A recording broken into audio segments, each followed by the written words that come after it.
a gente queria, né, agradecer a escuta de vocês e abrir agora para a gente. Vocês fazer alguma pergunta. Quem fizer uma pergunta, ganha um. Quem fizer a primeira pergunta, ganha um livro. Quem quiser a primeira pergunta? Ganha um livro. Eu tenho uma pergunta. A seleção dessa processação de artigos deve ter alguma condução de que não seja muito diferente daquilo que você acredita, né? Por exemplo, porque às vezes, dentre esses 10 pessoas que escreveram os artigos para compor esse livro, tem alguma coerência naquilo que talvez... Não, na verdade, como a gente fala de inclusão, a gente recebeu a todos que quiserem incorporar um projeto. E como tem esse projeto de conversa, como ela fala cooperativo, eu gosto de falar bastante colaborativo, né? A gente fez algumas discussões. Então, como eu trabalhei no papel de revisora e de orientadora, então eu fazia umas perguntas. Olha, esse termo não é adequado. Olha, isso aqui já está ultrapassado.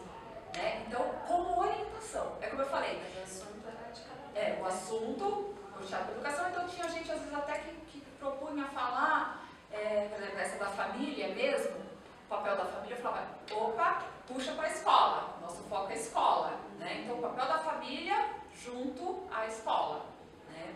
Então quando tinha alguns problemas de divergências, algumas polêmicas, alguns conceitos que não estão na legislação, né? Então tem coisas que como pessoal você pode até não concordar. Então, por exemplo, a questão da inclusão, eu posso não concordar, mas é fato. Então eu falo, olha, você pode dizer isso, mas é lei. Então tinha esse papel de vamos refletir, então me argumente. Você que é mediador, isso. Mas eu não concordo. Mas ganhou o livro. Eu não concordo com isso, né? Com essa postura e tal. Eu não acho que funcione. Eu falo assim, que autor diz isso? Fulano de tal. Infelizmente, a gente está trabalhando com um discurso de autoridade, né? Essa pessoa não é uma pessoa consagrada para você citá-lo, né? Quem foi meu aluno sabe, né? Eu brinco assim, eu defendo muita coisa de comunicação, literatura, mas eu não sou fonte, eu dei bastante tempo aula, né? Dou aula na parte de pesquisa de computação, e eu falo para eles, gente, eu não sou fonte confiável para falar de computação. Então, eu sempre falava do discurso de autoridade, eu não sou da área. Então, a pessoa está apresentando uma questão polêmica, quem você está citando? Então, a gente trabalhou assim, pedir revisão, pedir para repensar, e as pessoas que incorporaram entendiam que é um projeto colaborativo e que tem que ter assim, um fio condutor, né, dentro das questões sociais, então não podia ter preconceito, não concordo com isso, né, que o governo está falando, olha, mas é lei, então isso vai ter que se fundamentar. Então, tanto que esse terceiro demorou mais um pouco, exatamente por isso, porque tem algumas questões que a gente tem que estudar junto, né, no meu caso. Então, eu não entendi isso, né, tem bastante agora falando de ecopedagogia. Então, é um assunto que eu não domino, então eu fiquei devolvendo para a pessoa, como se fosse um trabalho, eu trabalhei muito tempo, né, trabalho muito tempo com metodologia de pesquisa, que é isso, volta, pensa mais um pouquinho, me cita. Então, a gente está acolhendo, porque a gente acredita que não se deve desistir de ninguém, mas vamos fazer algo de qualidade. Até Descobrir esse potencial de isso. E até, sim, estamos caminhando cada vez mais para uma qualidade. Nossa meta é sempre a qualidade na educação, na produção. Até porque eu falo, olha, falam muito mal da gente, então vamos buscar qualidade também. Mas também é um processo, né? Então a gente está aprendendo em cada... Então, na verdade, a gente fala assim, no momento ela fala assim, obrigado por acreditar na gente. Porque, gente, elas também... É uma troca, né? As pessoas não se conhecem, acreditam na gente. Acreditou nelas, né? Então tem isso. Então, e nós nos acreditamos, né? Porque a gente começou a fazer todo esse projeto sem saber quem era quem. A gente só ia pelas ideias. Ela não sabe o que ela pensa. Isso, olha como ela lida com isso. E a gente precisa se afinar ali. Não é? Então, foi uma crença mútua e foi um encontro. Eu falo que a gente acha que não, mas a gente encontra os desafios. Você tem que procurar usar as mídias e tudo e encontrar os desafios, porque tem muita gente assim para você dar mão e aí a gente vai mudando, defendendo aquilo que a gente acredita, né? Mais alguém?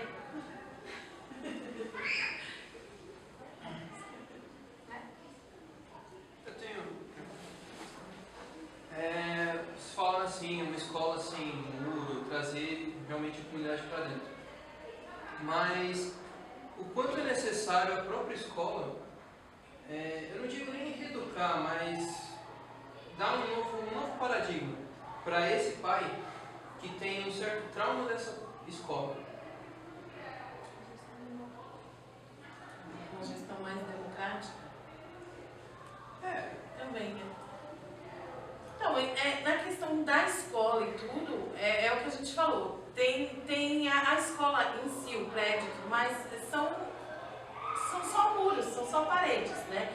O que faz a escola, o que faz a educação são pessoas, né? Então, as pessoas têm que aceitar umas às outras, têm que acolher e têm que tentar ajudar e mudar e formar, né? Então, o nosso pensamento, enquanto escola, é isso.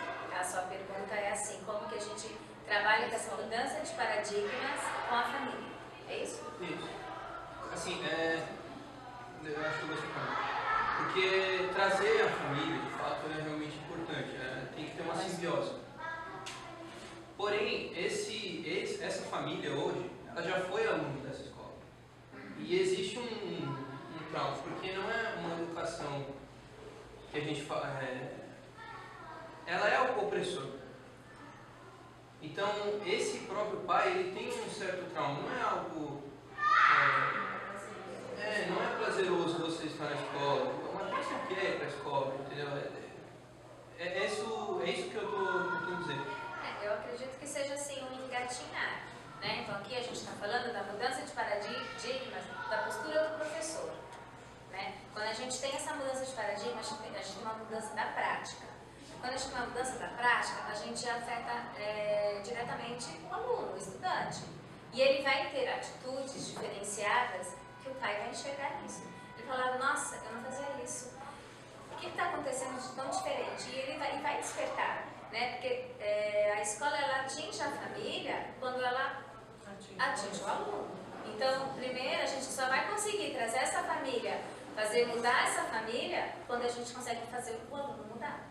Porque a família vai enxergar que ele está diferente. Eu acredito nisso. E tem uma outra questão. Quando a gente fala assim de trazer também a família para a escola, e essa gestão democrática, cai de novo naquela conversa inicial. É claro que a gente tem que trazer e propor discussões, mas lembrando também de dar não o poder no sentido pejorativo, mas lembrar dos capacitados, né, para essa discussão. Por exemplo, fazendo parênteses aqui, né, depois eu edito. Essa consulta que teve sobre o ensino médio. Quem eles pediram para opinar? O estudante. Vai falar, mas eu que sou atingido. Mas e o profissional que estuda e vê como isso vai ter uma consequência social? Então, assim, a gente tem que dar voz, então tem que trazer o pai, mas quem propõe, eu tenho que acreditar que o professor está capacitado, que o diretor está capacitado para fazer o que ele faz na escola. E é claro, a gente tem que conquistar esse espaço na sociedade, falar assim, olha, eu sou profissional, eu sei o que eu estou fazendo. É por isso que a gente está tentando aumentar essa cadeia para falar para o professor, tenha domínio do que você está fazendo. Porque quando te cobrarem, você fala, eu faço isso porque eu acredito nisso e nisso. Né? Então é trazer esse pai, e aí eu entendi, às vezes ele teve uma experiência ruim, então ele está reproduzindo isso para o filho, né? De que ele não é recebido, porque ele é fruto daquela escola opressora, que tinha que sentar naquele dia e não podia falar. E hoje, na verdade, é um pouco o contrário, que o aluno tem toda a liberdade. Mas na verdade está bem diferente. Então o pai fica nesse conflito, ele fala, eu não sei se eu posso falar ou não. Ou pior, né? Uma das coisas que mais mexeram comigo é quando eu fazia reunião de pais, aí eu chorava, sabe? E aí eu pedia para os pais assinarem e o pai não assinava. Né? Então isso sempre me maltratava, porque eu falava, gente, eu trabalho na educação e eu estou sendo omissa, de certa forma, né? Então, esse ainda que passou pela escola ainda é uma coisa positiva, né? E esse pai, então assim, talvez fazer um trabalho conjunto, por isso que eu falo que não dá para falar só de escola, tem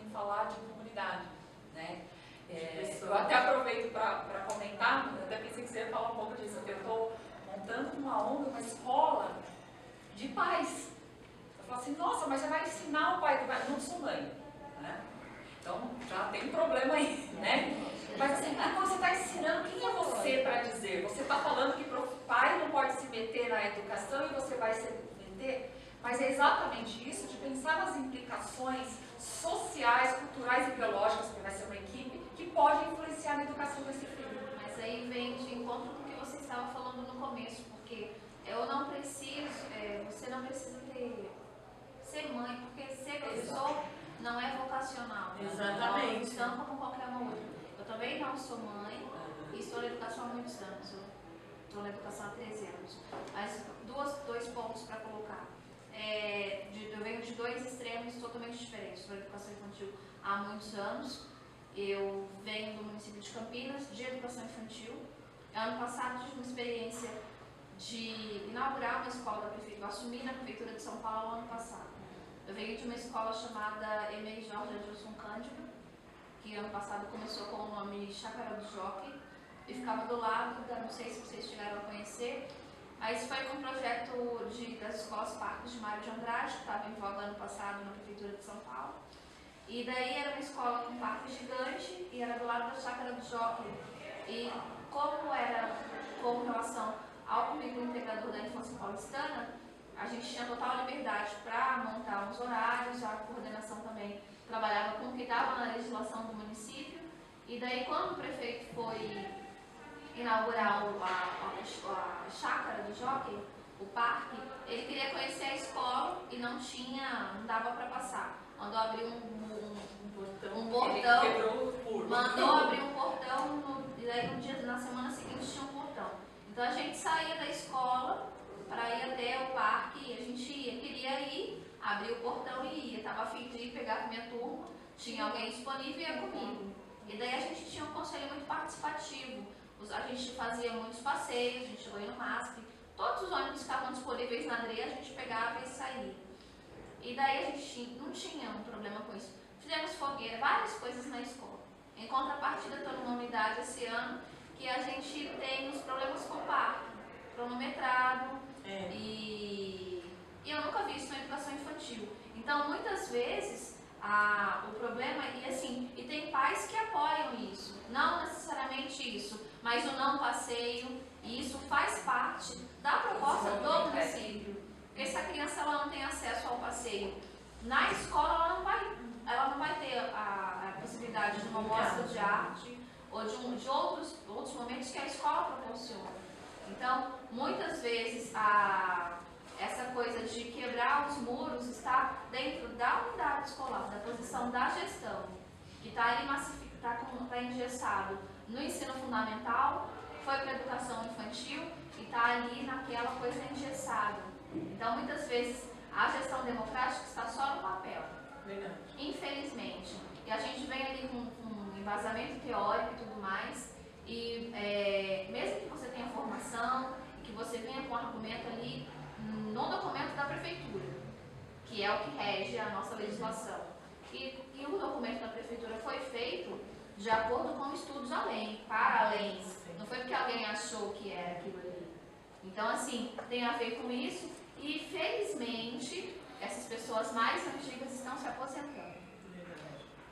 E isso tem a ver até com o que você falou, né, dos pais, ele falando do sistema opressor, e o engraçado é que a educação é uma coisa assim que vai na contramão, que vai na contramão, porque assim, eu costumo falar isso, como que tudo evoluiu na humanidade, entendeu? Então assim, a gente começa a citar a medicina, você olha umas fotos de 1800 como que era um hospital, tudo evoluiu de uma forma, então na ciência, na tecnologia, em tudo. E você olha, a escola continua igual.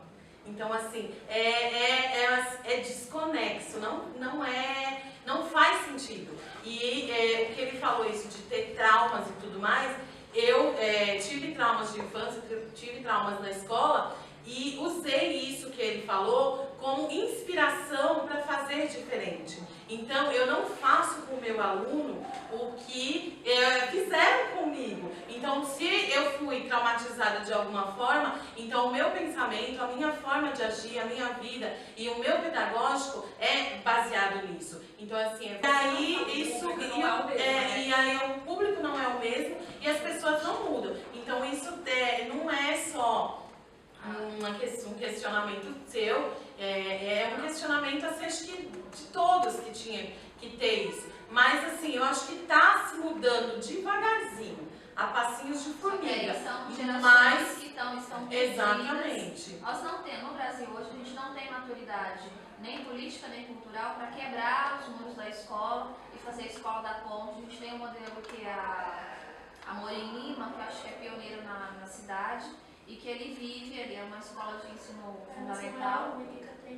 Tem algumas, são poucas. A gente não tem formação, nem demanda, nem cultura para demolir tudo e fazer assim. A gente não tem hoje, eu estou falando por mim, não tenho essa formação nem cultura para isso. Mas são gerações que vão se perdendo, assim, de 5, 6, 8, 10 anos de criança ali perdendo de sábado, que até ela passar por isso e chegar ali na frente, aí cada governo político, cada mudança política, cada coisa que vai mudando, e é só o pessoal que perde. Dos pais, informação, é porque isso é uma coisa que eu penso muito. Esse professor de educação infantil. Um dos princípios de educação infantil, que é muito forte, está na legislação, está na teoria, enfim, está na prática, é que nós professores, e eu digo nós professoras porque é majoritariamente uma profissão de mulheres, as mulheres estão presentes em educação infantil, então nós professores vamos usar o gênero feminino o tempo todo. Nós professores de educação infantil, uma das nossas questões mesmo da profissão é que nós não lidamos apenas com as crianças, nós lidamos também com as famílias, é uma prerrogativa do nosso trabalho. Então não é uma dificuldade do meu trabalho, é uma prerrogativa do meu trabalho. Eu lido com crianças muito pequenas, eu tenho que dar com educação e cuidado o tempo todo, de maneira articulada, e isso envolve famílias.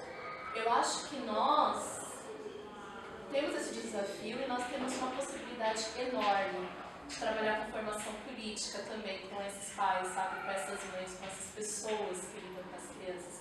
Então, eu acho que espaços como reuniões escolares, eu acho que espaços como conselho escolar, eu acho que até mesmo eventos da escola, visitas culturais, escolha do que fazer, o projeto político-pedagógico, todos esses momentos que, por lei, deveriam envolver, sim, as famílias ali dentro, junto com a gente. É claro que cada um tem o seu papel, isso, enfim, é claro, mas estando presente. E eu acho que se a gente não partir do pressuposto de que eles sabem menos, só porque eles não dominam Valon, Vygotsky, sei lá, Bourdieu, etc., mas se eu partir dos saberes que eles constituem todos os dias em casa, em sociedade, e trazer isso, agregar com o meu e constituirmos algo novo que vai fazer bem para aquela criança que é filho deles, mas que está comigo nesse ano, eu acho que isso é uma formação para eles e para nós também. Então eu acredito muito nisso. Esse princípio de comunidade, sabe? Que é o princípio de comunidade mesmo, né? Que é você formar o que é comum. Cada um dentro do seu espaço, dentro daquilo que pode contribuir, é uma coisa muito difícil. É uma coisa realmente custosa e eu acho que leva décadas, gerações. Acho que educação é algo que não é para já, não é para imediato. Nenhum de nós vai transformar algo em definitivo, mas todos nós podemos colaborar com coisas muito, muito boas. Eu acredito muito nisso, por isso eu fico muito feliz. Eu li o livro, etc. Eu fico muito contente porque há mais pessoas também que acreditam que dentro das suas possibilidades, dentro dos seus espaços, podem sim impactar de algum sentido. Eu acho que tudo, a gente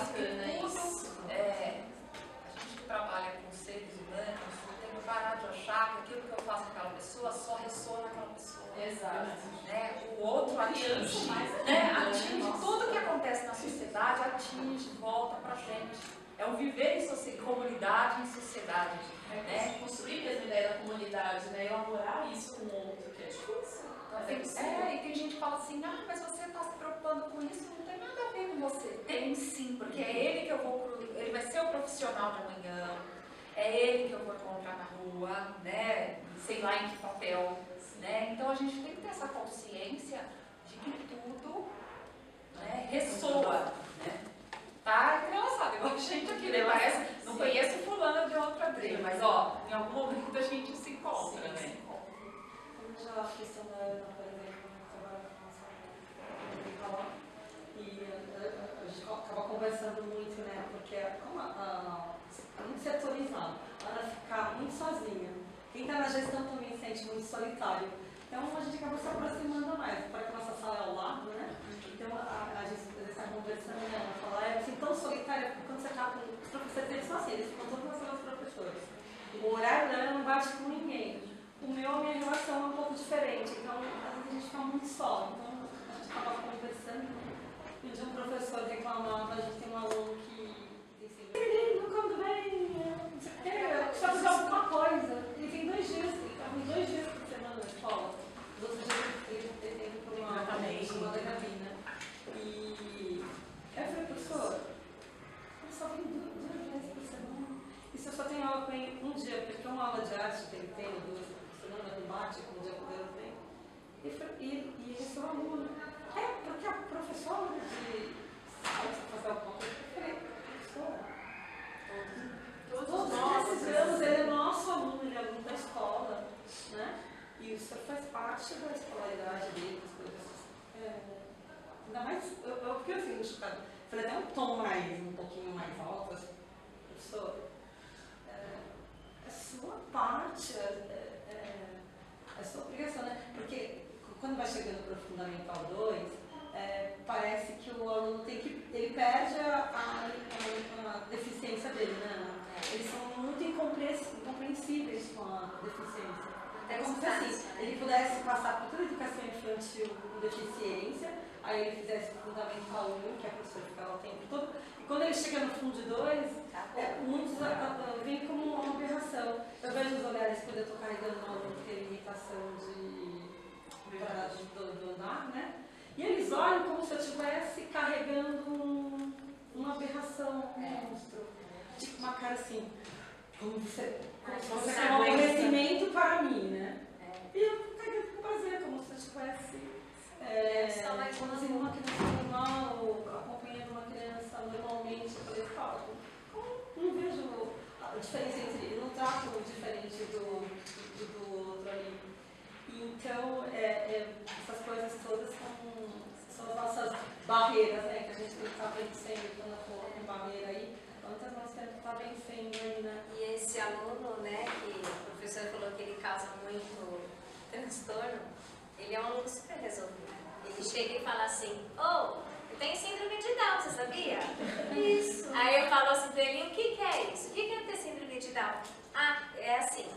Eu acordo, eu arrumo a minha cama, eu almoço, eu venho pra escola, faço lição, é isso. Ele repete todo mundo como É igual todo mundo, não tem diferente. Ele foi pedir atendimento pra você. Ele foi pedir atendimento e falou, eu tenho que sair. Então assim, um aluno desse, com uma consciência dessa, ele causa um transtorno numa sala. Causa talvez a minha limitação, né? Que eu vejo a minha.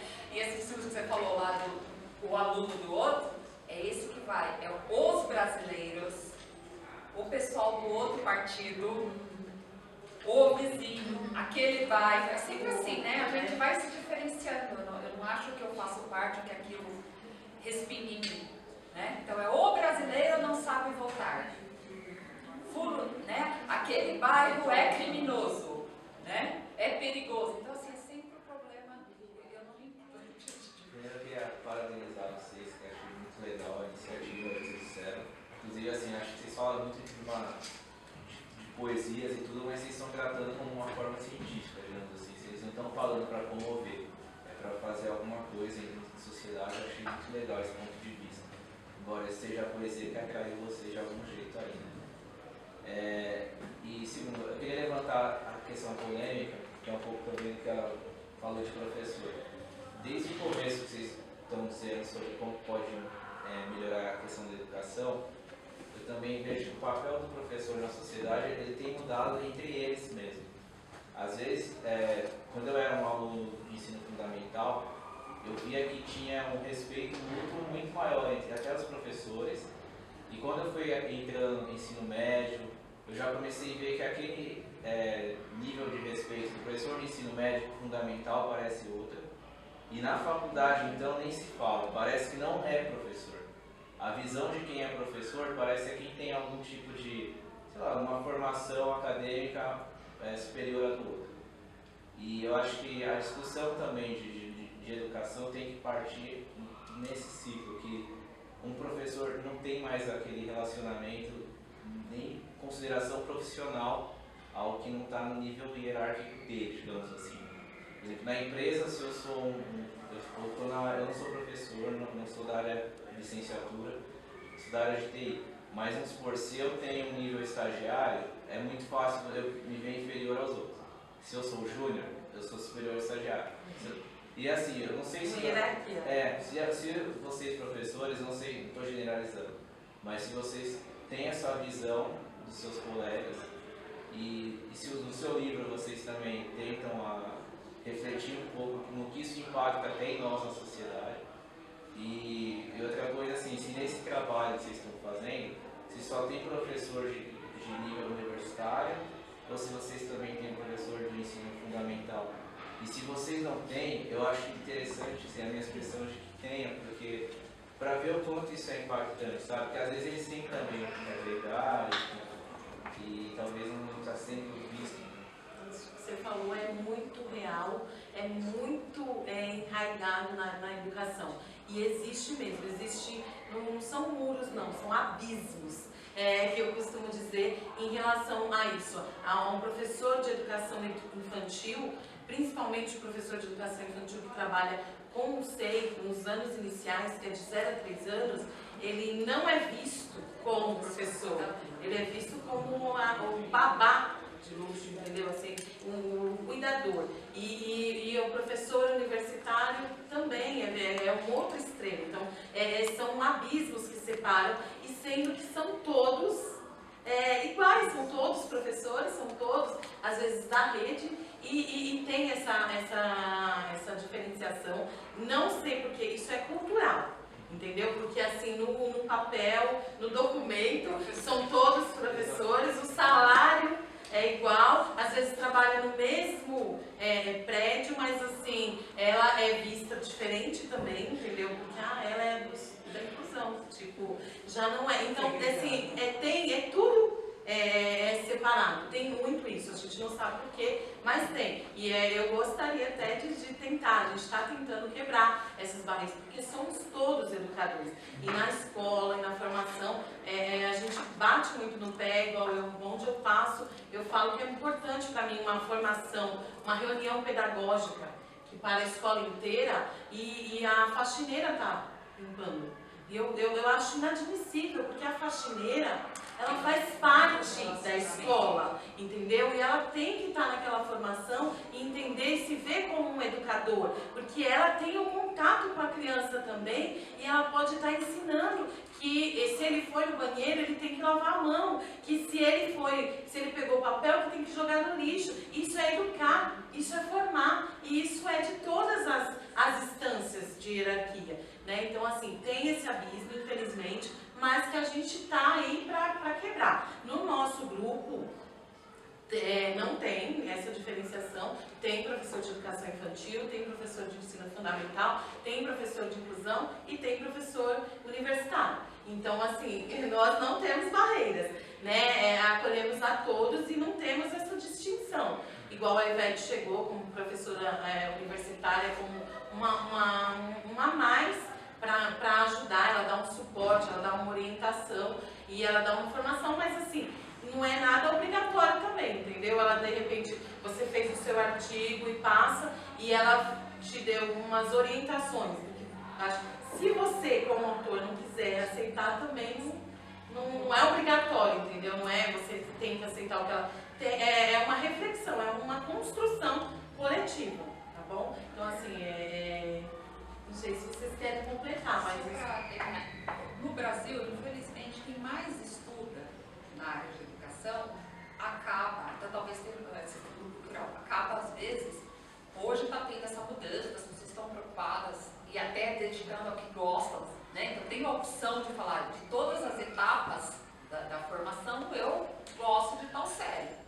Mas durante muito tempo estava ligada à formação, né? Então, magistério, você fazia em 4 anos, em secundário, então tem essa ideia de o estudou mais. Quer dizer, então até na própria classe, né? Então quem estudou mais era valorizado. E no ensino universitário, às vezes o teórico é esse que nunca passou pela sala de aula, né? E eu vivi isso na faculdade. E eu não aguentava, onde eu fazia estágio, a minha professora, fiz na USP, vinha com umas teorias maravilhosas, mas ela não tinha trabalhado com aquela realidade, né? Então a gente busca exatamente conciliar a teoria e a prática e valorizar todos os processos, porque todos os processos são educativos, né? Então, desde a pré-escola, desde a educação infantil, essa recepção, como ela falou, todos os processos são educacionais, né? A criança pegar o livro, ela não lê, mas ela pegar o livro, ouvir o professor lendo o livro, isso é um processo educativo, né? Mas que há-se uma diferenciação, e pela sociedade mesmo. Você trabalha com criança? Quantos anos? Então você não trabalha, né? Você só fica cuidando, né? Você dá qualquer coisinha pra eles, né? Você dá umas bolinhas pra eles. É hora de dormir, né? Tem a hora que eles dormem, né? Que bom, né? Que delícia. Ivete, eu acho que também tem um problema, porque isso de hierarquia, é aquilo que você disse, que a Vilma disse também, mas enfim, só um a mais, assim. Uma coisa que eu pensei agora, eu acho que isso tem a ver, infelizmente, com, como eu posso dizer, uma dívida que a gente tem com o nosso passado, sabe? Autoritário, ditatorial. É a história dos pequenos poderes, sabe? Essa coisa de quem pode mais, grita mais, manda mais, é superior ao outro, né? Eu acho que isso infelizmente no Brasil temos poucas experiências de fato democráticas, sabe?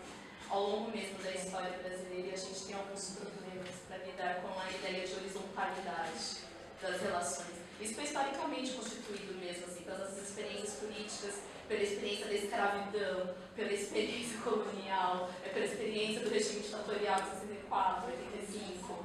São uma série de experiências que eu acho que infelizmente limitaram um pouco a nossa visão sobre a construção de relações mais horizontais. Eu acho que a educação, infelizmente, isso é muito forte também, mas eu acho que felizmente há muitos movimentos que tentam romper um pouco com isso, né? Na educação infantil a gente fala muito de escuta de crianças e escuta de bebês, com a ideia de que bebês e crianças eles são pessoas hoje, eles são pessoas no presente, não são pessoas no futuro, são pessoas hoje e, portanto, eles podem sim falar sobre suas experiências. Isso é absolutamente revolucionário, né? Se a gente parar para pensar, dizer que eu, como professora, posso escutar o bebê, que não é exatamente oral, mas eu posso escutá-lo, que aquilo que a Ana falou, que ele vai se comunicar e que isso importa. E eu acho que é isso, né? Construir relações horizontais que não só dentro da nossa cultura histórica, política, por assim dizer, mas que é possível. Porque a gente pode construir novas histórias. E é isso. Eu ainda acho que dentro, pelo menos na rede municipal, eu acho que sempre a educação infantil é o que mais progrediu. É verdade. O que mais avançou, o que teve mais formação. Ainda bem. O meu ponto de vista é a base, gente, é ali. É ali que foi o caráter. O que mais caminhou, né, atrás dos índices de qualidade da educação, né? Acho que foi o que mais avançou. Né? E hoje a gente tem, na verdade, um requisito hoje de você ter pedagogia para poder entrar. É difícil você encontrar uma professora que não tenha um superior, né? E talvez você ande pela rede municipal, e a gente fala, acho que mais do que escolas particulares médias, assim, né? Você encontra quase um grande número de pessoas com mestrado. Às vezes as pessoas colocam a gente, professor de escola pública. Eu trabalhei 25 anos na escola particular, quase todas as minhas amigas, acho que tem outros amigos com mestrado. Eu ingressei na prefeitura, vários amigos com mestrado, doutorado, muitos já terminaram o processo de seleção doutorado. E o processo de seleção é muito sério. Isso é nosso. As pessoas não. Por isso que eu falo, é importante Mas dar a voz. USP não tem assim, de escola USP, é raríssimo assim, você encontrar um tipo de universidade. E, né, aí o pessoal, quando fala, gente, vocês não conhecem esse professor da escola pública. Ele fala a liberdade do trabalho, a discussão. E eles falam assim, eles são muito fazendo parte de conselho, né? Porque eles chegam e querem atuar porque as coisas melhoram. Falar, preocupação, eles falam assim, gente, não podia falar nada. Aqui eu posso vir com você, em nome da junto, né, É uma daqui. delícia. Agradecer, assim, imensamente a presença de cada um de vocês. Então, muito obrigada pela presença de vocês. Né? Nós agradecemos, assim, imensamente por vocês terem se dado ao trabalho de sair de casa num sábado maravilhoso desses, com um sol maravilhoso. E a gente está, assim, imensamente grato pela presença de vocês. E eu queria pedir que a gente desse uma salva de palmas para todos nós que estivemos aqui. Foi muito bom!